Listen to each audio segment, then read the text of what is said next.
Friends, कैसे हैं आप सब। उम्मीद करती हूँ सब खैरियत से होंगे, ठीक ठाक होंगे। आज की वीडियो में मैं आप लोग के साथ जो रेसिपी शेयर करने वाली हूँ बहुत ही मज़ेदार केक रस की रेसिपी है। बहुत ही ज़्यादा आसान है, आप इसको ज़रूर एक बार ट्राई करें पर आपको बाज़ार से लाने की ज़रूरत ही नहीं पड़ेगी। तो कितने आसान है, चलिए फिर वीडियो को स्टार्ट कर लेते हैं और देख लेते हैं। सबसे पहले तो मैंने एक बोल में 4 अंडे लिए हैं और इसके अंदर मैं यहाँ पर इसमें आधा कप चीनी का डाल रही हूँ और इसको हम अच्छी तरह से बीट करेंगे। इतनी देर बीट करना है कि ये बिल्कुल एक क्रीमी फॉर्म में आ जाए। काफ़ी अच्छी तरह से इसको बीट करेंगे। चीनी मैंने आधा कप ली है, आप अपने टेस्ट के हिसाब से, अगर आपको ज़्यादा मीठा पसंद है आप इसमें ज़्यादा चीनी भी ऐड कर सकते हैं। यहाँ पे आप इसकी कंसिस्टेंसी देख रहे हैं किस तरह से ये क्रीमी सी हो गई है। अब मैंने इसमें बटर लिया है 150 ग्राम, जिसको मैंने मेल्ट कर लिया हुआ है अच्छे से और अब मेल्ट करके मैं इसमें बटर डाल रही हूँ। 150 ग्राम बटर लिया है मैंने। इसको अच्छे से हम इसके साथ बीट करेंगे और इसको भी एक अच्छी थिक क्रीमी कंसिस्टेंसी में लेकर आएंगे। बहुत अच्छी तरह से आपने इसको बीट करना है।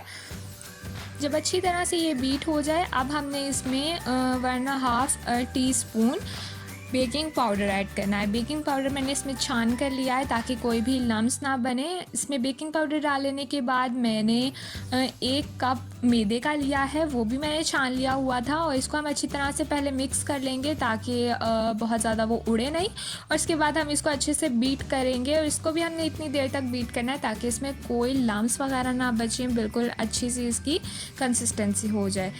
लास्ट मैंने इसमें खुशबू के लिए वनीला एसेंस का यूज़ किया है ताकि अंडों की जो स्मेल है बाज़ लोगों को बहुत इरिटेट करती है, वो इसमें ना आए। इसको अच्छी तरह से दोबारा हम बीट करेंगे और यहाँ पर 2 से 3 मिनट बहुत अच्छी तरह से बीट कर लेने के बाद आप इसकी कंसिस्टेंसी देख सकते हैं कि किस तरह से बिल्कुल क्रीमी सी हो गई है और बहुत थिक नहीं है, बहुत रनी नहीं है। इस तरह से कुछ है, मैं आपको दिखा देती हूँ। और इसी तरह की बिल्कुल परफेक्ट हमारी तैयार हो गई है। फिर मैंने यहाँ पर एक बेकिंग ट्रे ली है, इस तरह से गोल वाली है और उसमें मैंने बेकिंग पेपर लगा लिया है। इसमें बेकिंग पेपर रखने से पहले मैंने थोड़ा सा ऑयल इस पर ग्रीस किया और बेकिंग पेपर पे मैंने ऑयल ग्रीस कर दिया ताकि ये बिल्कुल भी इसके साथ चिपके नहीं। इसको हम इसमें पोर करके अच्छी तरह से डैप डैप कर लेंगे ताकि ये अच्छी तरह से इक्वली हर जगह पे स्प्रेड हो जाए। अब मैंने इसको ओवन में रखा है। प्री हीट ओवन है 150 डिग्री पर, मैंने 15 मिनट के लिए प्री हीट कर लिया। 150 डिग्री पर ही मज़ीद 40 से 50 मिनट के लिए बेक करूँगी। 50 मिनट बेक करने के बाद यहाँ पर आप देख सकते हैं अच्छी तरह से बेक हो गया है। पिन बिल्कुल साफ़ सुथरी बाहर निकल आई है। इसको हम थोड़ा सा ठंडा होने देंगे और जब ये थोड़ा सा ठंडा हो जाए तब हम इसको इससे रिमूव कर लेंगे, इसके सांचे से।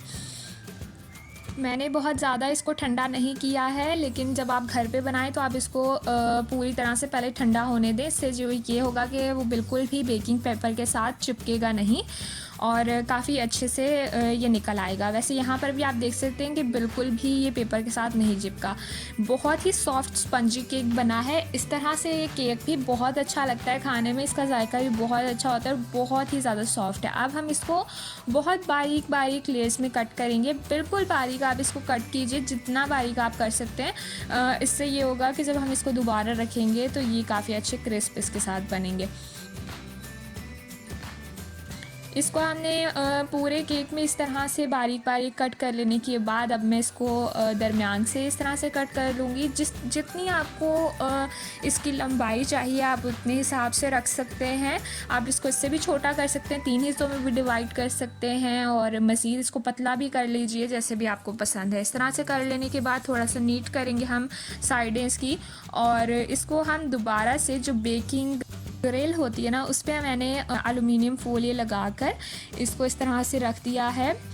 ओवन हमने बंद नहीं किया था। दोबारा से हम इसको 10 से 15 मिनट के लिए रखेंगे एक साइड से और 10 से 15 मिनट के बाद जब ये दोबारा से बेक हो जाएगा, यहाँ पर आप देख सकते हैं 10 से 15 मिनट इसको हो चुके हैं। अब मैं इसकी सारों की एक एक दफ़ा जो है साइड चेंज कर लूँगी।